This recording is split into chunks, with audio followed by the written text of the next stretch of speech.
होते। बघूयात आजच्या प्रमुख बातम्या। प्रयागराज मध्ये आज तिसरे अमृत स्नान। महाराष्ट्र केसरी 2025 कुस्ती स्पर्धेत हाणामारी, 2 कुस्तीपटूवर कारवाई।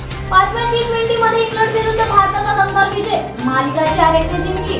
कुंभमेळ्यावरून परतत असताना अपघात, रत्नागिरीतील 3 जणांचा मृत्यू। भारत विरुद्ध इंग्लंड सामन्याची तिकिटे काही मिनिटातच संपली। कोल्हापूर जवळ मध्यरात्री ट्रॅव्हल उलटली, 1 जण ठार। वांद्रे टर्मिनसवर ट्रेनमध्ये महिलेवर बलात्कार, हमाल ट्रेनमध्ये शिरला। शिवकालीन ऐतिहासिक वाघ नखे आज नागपुरात येणार। अंकुश चौधरीकडून नो एंट्री पुढे धोका आहे पार्ट 2, कॉमेडी ऑफ टेरर चित्रपटाची घोषणा। बिहारच्या मुझफ्फरमध्ये सोनिया गांधी विरोधात याचिका दाखल।